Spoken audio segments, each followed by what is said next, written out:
There's no confirmed identity, no confirmed killer, no confirmed motive. Who put Bella in the Wych Elm? Just chilling. That question.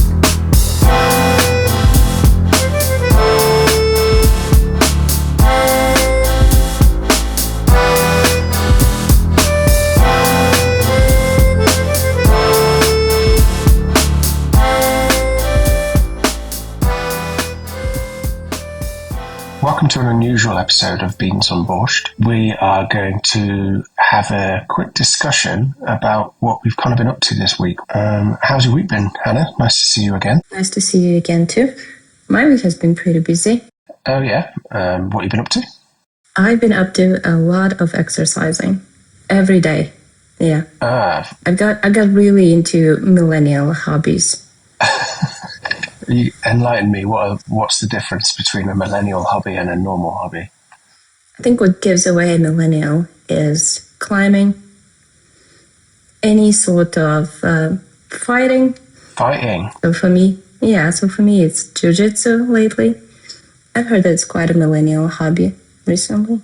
Yeah, climbing, number one. Well, I think the reason why it's such a millennial hobby for males is because it's where we get our sort of hit from. When we're missing a paternal figure, we can turn up to jiu-jitsu and then do some... And choke a random person on a random Tuesday. I keep wondering, why has climbing, specifically bouldering for me, because I do indoor climbing, has become so popular among the millennials. I've heard so many jokes about it, because we're good at holding on to things that want us to let go. Yeah, I think that's it. Yeah, I think you've nailed it. Well, this week I've been obsessing over something that's genuinely quite unsettling, and I don't really say that lightly. This is a case called Bella in the Wych Elm. I don't know if you know about it. Okay, so just picture this. It's April 1943. And Britain is deep in World War II. The sky's sort of dimmed with all the sort of blackout curtains. There's this constant low-level hum of fear in the country. And a patch of woodland called Hagley Wood. 4 boys sneak in to poach birds' eggs. They're not supposed to be there. One of them climbs a tall wych elm tree. He leans into the hollow trunk, expecting to see an owl's nest. Instead, what he finds is a skull. Not buried and not hit. Owls? Not an owls. No, unfortunately for them, it was not buried and it's sort of like not hidden. It's just looking back at him from the tree. Police later recover the remains of a woman from inside the tree, crammed into the hollow trunk. They suspect while it was still alive. The opening was narrow, and whoever put her there would have had to sort of fold her body into it. Fold? Like, you mean like cut in pieces? No, folded, like pressed and squeezed into it. The point being is that it couldn't have been an accident. Like it's not like someone can sort of climb in. So they sort of concluded she'd been dead for at least a year. She had a shoe, a ring, some scraps of clothing, but no name. And then this is kind of the bit that sort of freaks me out about it. And there's lots of photographs of this.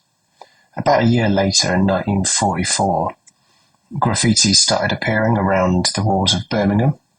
And the graffiti reads, "Who put Bella down the Wych Elm?" And I'm getting spine-tingling chills just reading it. So this sort of faceless skeleton suddenly had a name, not given by police or confirmed by records, but just a name, Bella, written in the dark. And obviously somebody knew something or wanted us to know about it. So yeah, I've been kind of obsessing about this case because I find it so fascinating. It's still unsolved? Yeah, it is. And there's theories which kind of only get a bit stranger. So some believe she's connected to espionage, which kind of makes sense because it's like mid-World War II, during the paranoia of wartime Britain. People think she may have been involved in spy networks operating in the Midlands. There's sort of like whispers around foreign accents and coded messages, missing women, but absolutely nothing solid. Others point more to sort of like folkloric sort of theories. Her hand had reportedly been buried separately nearby, and Her hand. yeah, in sort of like British folklore, there's this grim object called a hand of glory, which is like a preserved severed hand to aid thieves or rituals. I saw it in Harry Potter. Oh God! Well, it Seriously. must be true. It is true then, if it's in Harry Potter. Yeah, so it's all kind of very gothic horror. It's kind of like a fairy tale gone wrong. Yeah, so again, the thing that kind of unsettles me the most about this case is that the graffitis never stopped. So for decades, variations of the question keeps getting asked, faded, then sort of repeated, almost like someone or multiple someones don't want to forget her or don't want to let the case go. So Wow. Don't you think? I was just going to say, like, there's no confirmed identity, no confirmed killer, no confirmed motive, just a woman in a tree and questions being sprayed on brick walls at night throughout the city. So, like, who put Bella in the Wych Elm? It is chilling, that question. Yeah, I mean, have you ever had anything similar in Ukraine? Any sort of unsolved mysteries to that level? I'm sure there are other like legends, but you were telling this story and it's pretty macabre. I kept thinking about the most famous serial killer, not in Ukraine, in Soviet Union, because he operated in like late 70s. It was such a bizarre case. All the good ones did, though, didn't they? Let's be honest. All the good ones. All the good ones, what? Operated in the 70s? 70s were like The golden golden age. Serial killers. And cults. And cult murders, right? Yeah. Mass suicides. Yeah. What's funny about this one is that the name of the serial killer, his last name, like it's not an alias or something, it's his actual last name that even to this man had been a mystery because it's very weird in Ukraine, was Chikatilo. And when I was little, used to confuse Chikatilo with Che Guevara. That was a time. That led to some funny conversations. Is there an English translation of his surname? Because it sounds to me like chicken killer. It sounds like it, right? No, actually, that even to me, it's like a nonsensical last name. But that man was so brutal and so productive. He killed, confirmed, more than 55 people in a span of roughly 20 years. He used to murder young girls, boys, young women, mostly. He was a cannibal. Those murders were brutal. He was executed on February 14, I think in like 1997, 1992. And what's interesting about this case is just how mystical it is, the origin of his disease, because a bunch of psychiatrists worked on this case and talked to him, and he cracked. Eventually, he confessed to all those murders, and he petitioned the government. I think Boris Yeltsin was the president of the USSR at that time, and he wrote letters to him up until his execution day to be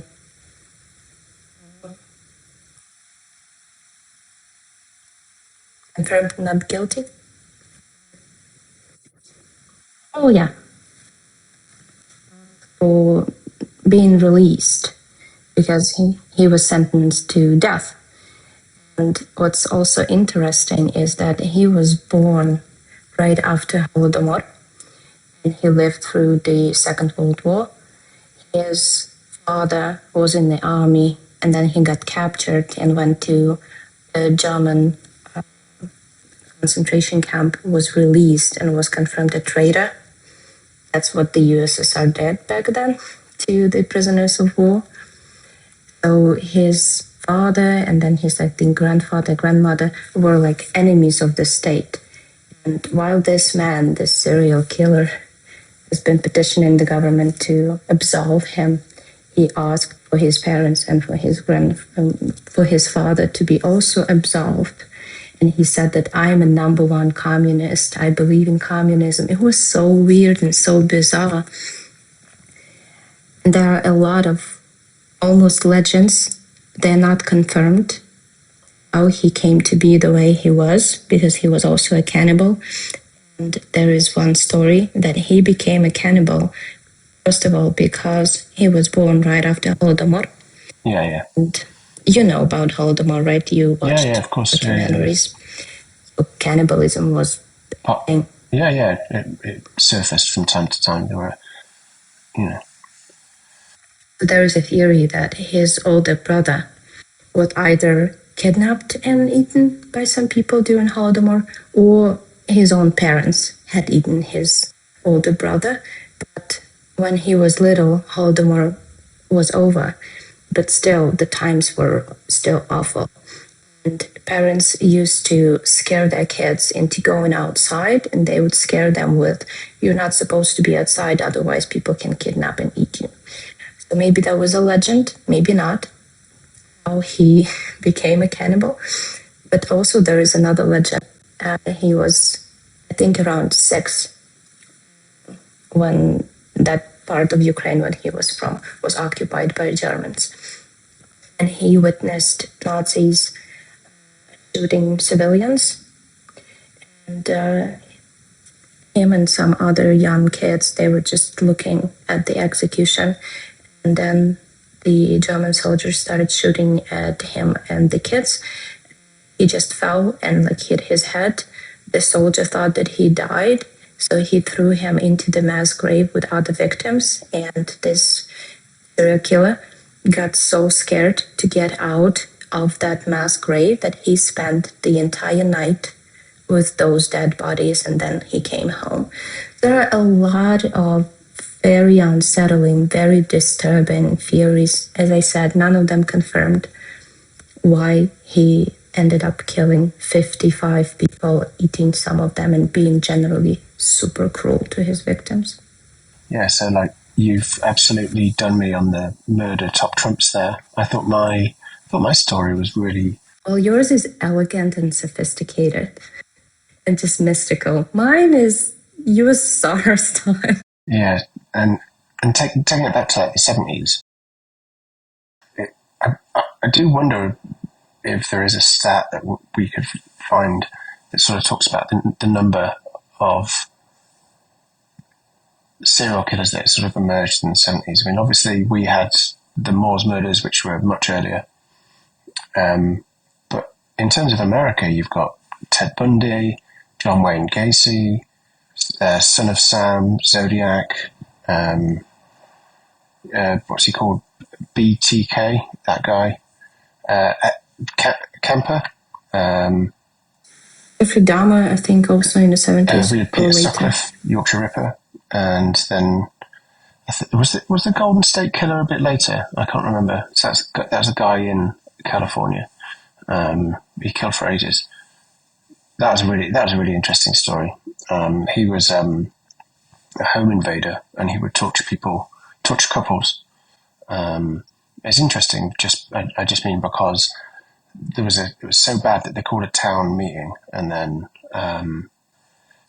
this sort of Borscht American sort of stood up and was like, if he comes to my house, you better watch out, sort of thing. But obviously he didn't realize the Golden State Killer was in the meeting, and sort of just went, okay. And he went round to his house, and he became one of his victims, I believe. Right. Yeah, that was in the 70s. Yeah, so I do wonder Mid-70s. what it is about that time period. Is it just that sort of surveillance becomes a bit more, um, surveillance and pop culture become more susceptible and more widely usable to capture people who are sort of murdering under a pattern. So, like, the point being that this didn't happen less earlier, it just was less marketable or less noticeable. Or, do you know what I mean? Yeah, maybe. What I want to know is the hippie movement, does the hippie movement have anything to do with this?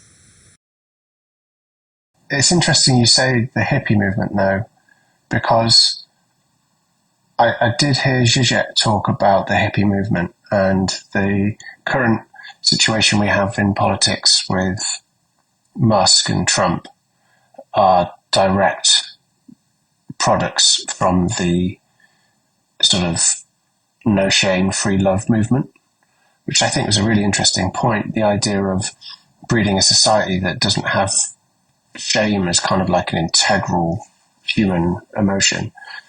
We end up with oligarchs or, Psychopaths. yeah, essentially.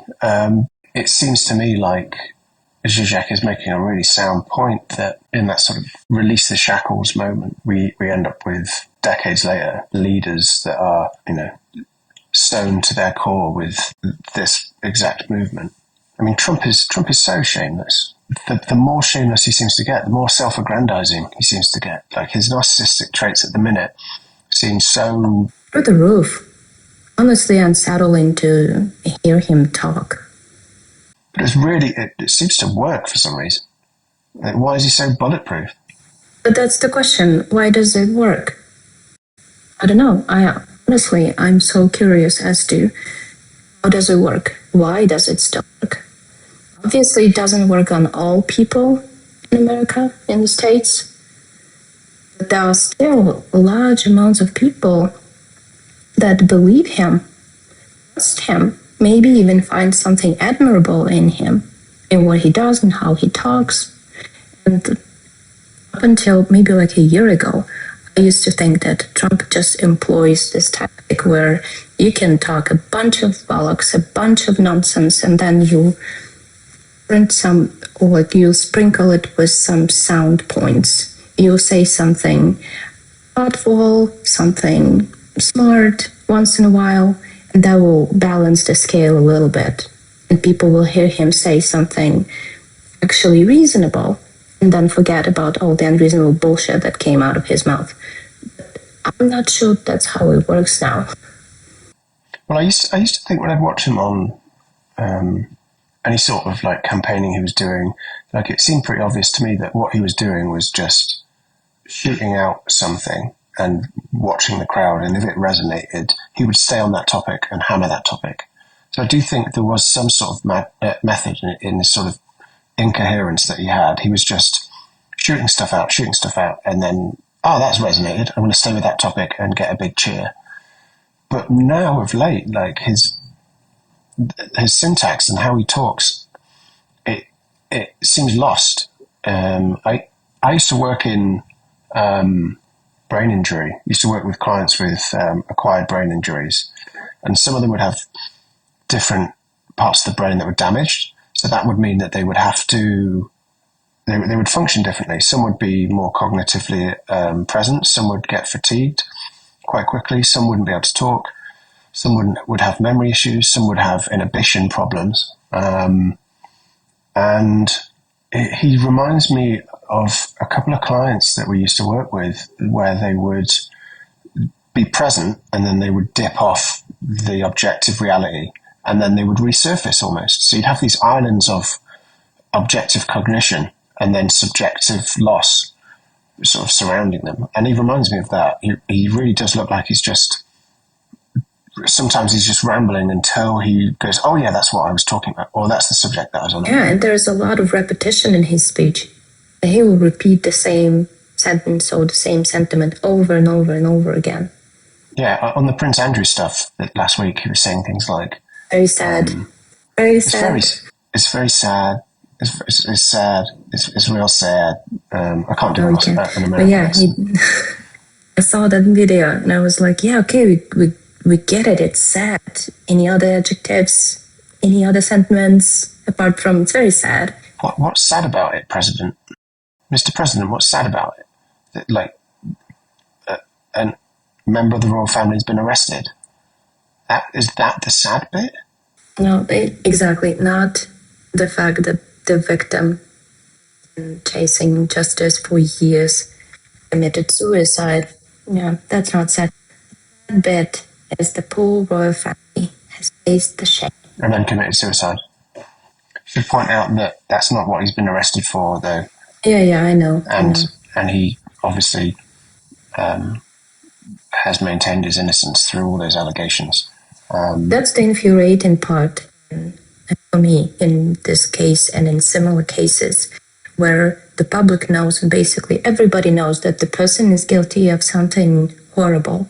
And then even when they do get arrested or like face persecution, it's almost always, I mean, if the person is from an establishment, it's almost always that they get charged with something way less horrible, like a loophole. It's almost like Al Capone. Yeah, it's almost like we always need a loophole to at least capture these people or at least try and bring them to justice. Well, it's been quite interesting watching, and I don't know if you'll have seen this at all, being in Kyiv, but it's very interesting in our country how the mainstream media establishment sort of outlets have all been trying to sort of toe the royal family's line, which is essentially he's just a bad egg. He's, it's nothing. You get those from time to time, even in the best families. They'll turn up. Yeah, he's just a bad egg, whilst trying to distance themselves from where he got money to pay a girl off that he didn't remember meeting ever. I just don't think that people in good conscience can believe that what he did and what he was doing went somehow unnoticed or it was unknown to the rest of his family. Well, no, that again, there've been like workers from the palace that have been interviewed in the last sort of 4 years, and they've all come out and spoken about how they were treated and what his nickname was and all that sort of stuff, right? And how rude he was and how horrible he was to all the staff. And all the staff, there was an example that was given where I'll put a link in below so that you can have a look at the video yourselves. But there's this one interview with I think it's like a footman or a doorman for the palace, and there's a girl trying to be admitted, and they're obviously not going to let her in because we don't know who they are. We need to identify you. We need to put you in the logs, etc.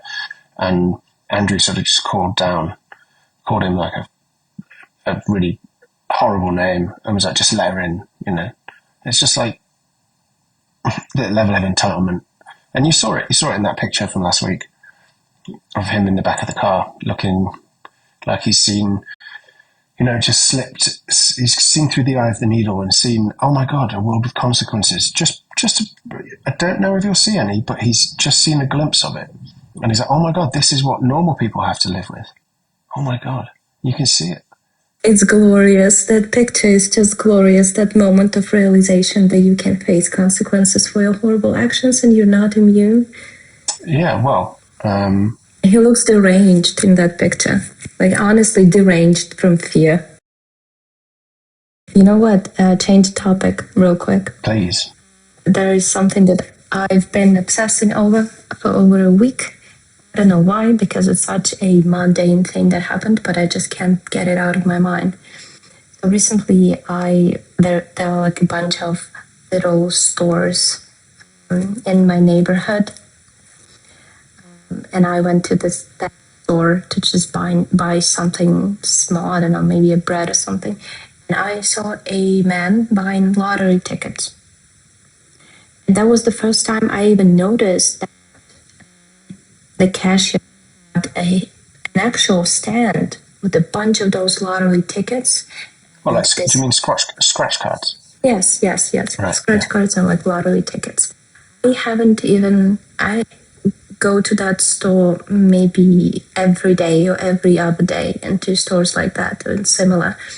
I have never even noticed that these scratch cards still exist. And I haven't seen a person buying them in a very, very long time. Even though I remember when I was little, my parents used to buy a lot of those lottery tickets, and we would wake up on a Sunday morning really early, probably around 6 a.m., to tune in into the program that announced the winning numbers. And I was little, and of course, to me, it was exciting.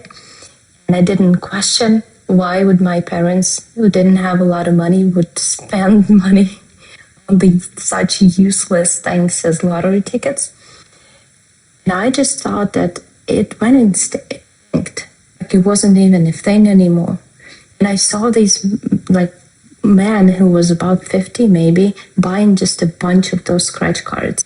And they're not expensive, but I mean you can buy food with the amount of money that he spent on those scratch cards. And I just couldn't stop thinking about it, that it's still a thing. And maybe I need to research that.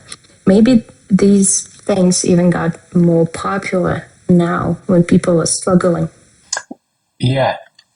So I think during recession periods, the actual purchase of scratch cards goes up. Because people are struggling and they fall into that like almost magical thinking that they could solve their problems with just a bit of luck. Yeah, of course. And it's entirely, emotional. Oh yeah, you can dream your own salvation, and it's just within reach. Just that £2. We had something called the National Lottery launch in mid-90s. I can remember it. I would have been about 9 or 10, and it was this massive thing. It was a TV show on Saturdays at like 7 o'clock, and they'd have songs and dancers come and do a show, and at the end of the show they'd do the lottery, which was kind of like a big bingo machine from caravan sites or whatever, Legs 11, etc. And I remember my parents would buy two games. One digit would be, because it was 6 numbers, it would be our every birthday in our family. And then the next one would be a random one. I remember being so convinced we were going to win, or even like doing like a slightly playful ritual dance around the coffee table, like we're gonna, trying to imbue the ticket with magic that we're going to win. Invariably, obviously, never won. The odds are so close to 0 that it's very tragic that people would go for it. But there's some good that came from it. I think only 50% was prize money. There were sort of like good causes would be funded by it. Like something like 25% was given away. And then there was like retailers that would get money because they'd often be selling these tickets. But again, to sort of bring it back to something really dull, I think it's an indicator that a system isn't working when you need to rely on the National Lottery to fund football grounds for the youth to play football. I know, it's mental, isn't it? Yeah. It's just that what it made me think is I can understand gambling. I don't condone it, but I can at least understand gambling or even things like playing poker for money. Because I think that counts as gambling. Okay. Just giving an example. So, like, for example, playing poker for money, at least you can rely on some sort of skill. It's a game, basically. You're good at it, you can actually win. Of course, there's an element of luck in it, but it's not entirely based on luck. Lottery tickets, scratch cards, don't require skill. It's blind luck. It's just blind optimism. Yeah, and also you get caught in a trap. I remember my parents would panic if they hadn't bought a ticket because they would have the same number every week. That dread of we didn't buy the ticket this Saturday and we could have we could have won. won. Can you imagine? And more often than not, I think it destroys people's lives, doesn't it? Like, there's countless. The press, like the red tops, love the story of the working class man that has won the lottery and then spent it all. It's always and he's like now that, broke. right? I think it's kind of like I think that story probably gets more coverage. I think that story probably gets more coverage. I mean, nobody wants to read the story about the person that won the lottery invested wisely and started a business. Yeah, the single mum. Yeah, exactly. The single mum that's just done really well with managing her money and started a sandwich shop or something. Well, why not? Why not? If these. Do you want to read that story? Of course. No. Well, no. I'm thinking about the establishment. Like, make this more popular. Give people hope. Like, look, this person has won the lottery and they did really well. You can do it too. Buy the ticket. Hope doesn't sell. Are you kidding? That's the only thing that sells. Hope sells. No, it just comes in different forms. No, it doesn't. Or else algorithms would be tailored to do that because it would keep people engaged in social media. The proof's in the pudding. What sells is outrage and polarizing viewpoints, sensationalism. Wait a minute. Hope doesn't sell. What about this? All these videos that follow the same format. When you give something in the beginning and say, "Watch until the end to learn my secrets on all these various topics that's gonna change your life." People get hooked on those videos. It works because they are hopeful that in the end they'll get a solution to one or the other problem. No, I think that they are.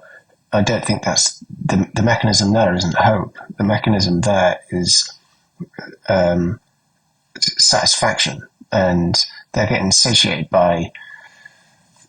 They're getting a sense of I'm doing something, which is the precise reason why these self-help things don't work, is because they stop you from it. They appease the impetus to change. It's not hope. That's not hope. Oh, maybe you think that by hope, this huge, grandiose concept. Even, for example, you're scrolling through TikTok and you're hoping or you wish to lose weight, for example, and you stumble upon a video.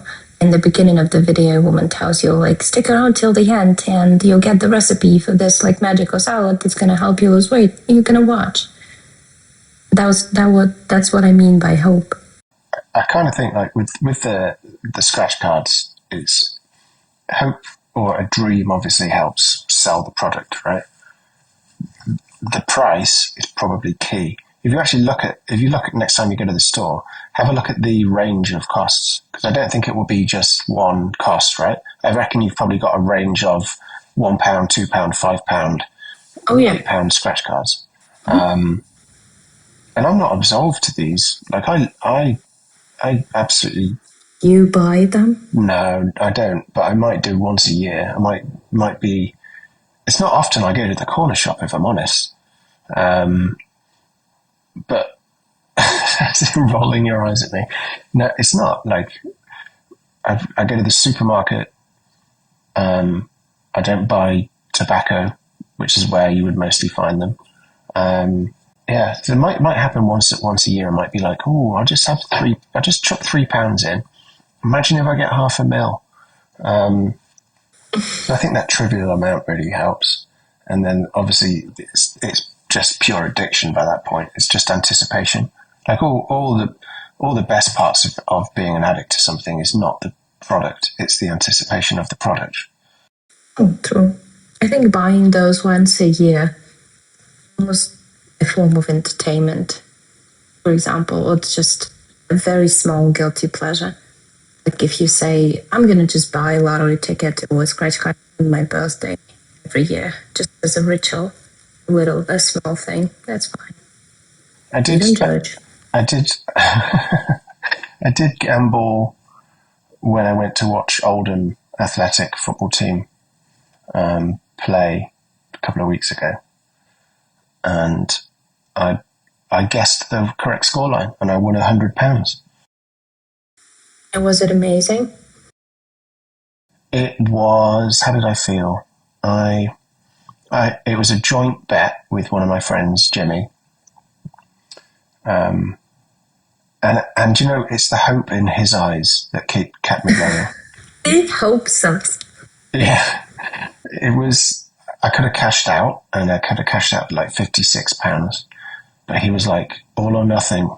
He just kept saying all or nothing, and I was like, okay, I buy into your optimism, and we won. So if anything, it was down to Jimmy. I'm not trying to pass the buck. I'm not trying to blame him for my slip into debauchery, but I do think that You're Jimmy. lost cause. Yeah. I think he was the main reason. But the odds are ridiculous. Like, it's like 1 in 45 million or something like that, and Euro Millions is like 1 in 140 million that you'll win. So close to zero, you may as well just not bother. Yeah, but also I think what it does, but when the odds are not good, the promise of winning makes you feel so special. Imagine that. And you know the odds are not good, and you're like one of a million other people that can win. And if you win, oh my God, you're so special. It's baseless, but I bet it works on some people. I think it's how a lot of products work If you think about Coca-Cola, Coca-Cola as a product, like what is it you're buying there? You're not just buying a can of pop. Like with most products with like really strong marketing, you're buying an experience. Idea. Yeah, not just an experience, but like what are the taglines for Coca-Cola? It's rarely about flavor. It's rarely about, well, in terms of Coca-Cola, it can never be about some sort of nutritional value because it's not healthy. But yeah, I think it's a basis of all advertisement. You're not selling a product, you're selling an emotion, a feeling, an experience, status, promise, change, anything. And if you can play out on those emotions, you're golden. Like if you look at taglines, advertising taglines for these products, like Pepsi. I remember choice of the new generation. That's probably before you. I remember. No, you don't. No, come on. I lived through you that. were the tail end, but that's like Wayne's World. You were twinkling in your daddy's eye by that point. My generation lived through that. The huge debate between Coke and Pepsi. That's Come what on. I like. Live for now. Ask for more. Taste the feeling. Open happiness. That was 2009 Coca-Cola. Like these are taglines that indicate that you are. It's a life choice. It's a style choice, right? It's part of you, not part of your identity, but like no, it's absolutely part of your identity. Something that forms your image, something that can get you either included or excluded. And I think the scratch cards fall into the same remit. It's not just a piece of paper you're buying. It's that feeling or that emotion that you get when you buy it. And it's so depressing to think of it in those terms.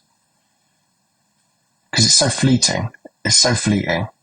It'd be nice if you could buy that ticket and every time you held that ticket, you got that feeling of optimism. Now that's a product I want to buy. It's depressing because the feeling is fleeting, but you've already spent money on it, money that you could have spent on things that could actually give you something more substantial. What around the same price would give you a better, longer feeling? Yeah. Food at £2? Not sure. Like a couple of avocados? Maybe. Oh, some actual. No, I don't mean a lot of food, of course. Not something that will last you a week or a month. You can buy something that could help you make a nice dinner that evening. instead of buying a fleeting feeling of. But then, whilst you're eating that avocado on toast, smashed avocado even, you start to daydream that maybe if I had won with that scratch card, I could have added a couple of poached eggs to that smashed avocado. Fresh orange juice. An orange juice in my kitchen. Or if it was a lot of money, you could have paid for someone to do it and make it for you. And now you've got a bland tasting smashed avocado in your mouth, and you've just thinking about all the washing up you got to do. You got to wash that pan, that bowl. I don't know why. Yeah, I don't know why you need a pan for avocado. Do you want to grill it? Very bourgeois.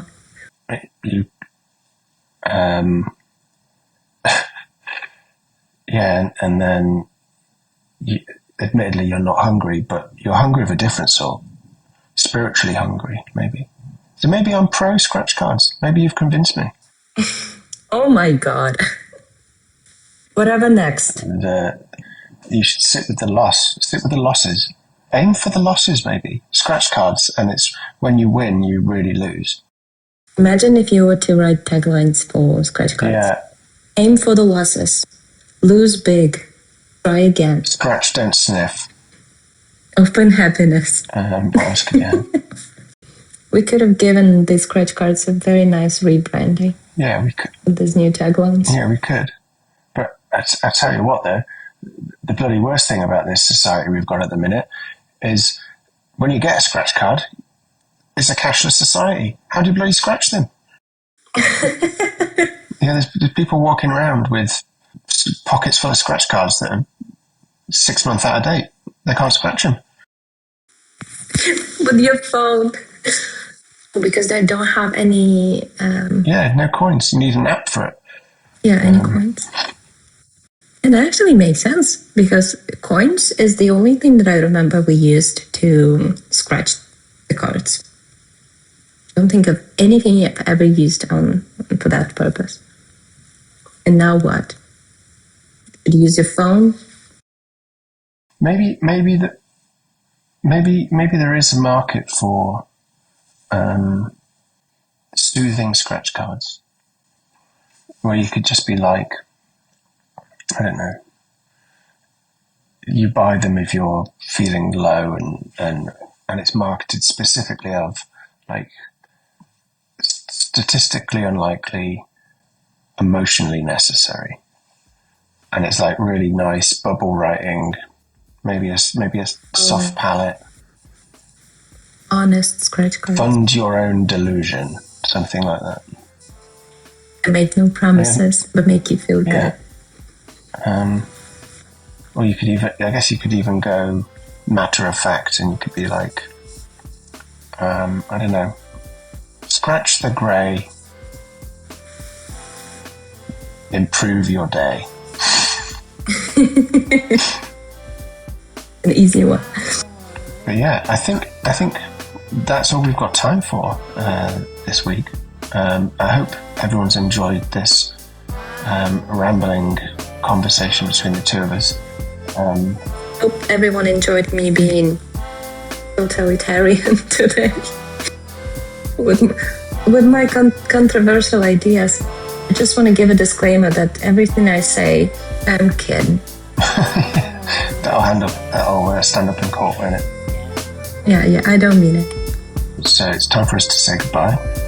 You've been listening to Beans on Borscht, and until next time, it's goodbye from Hannah. Goodbye. And it's goodbye from me. Goodbye.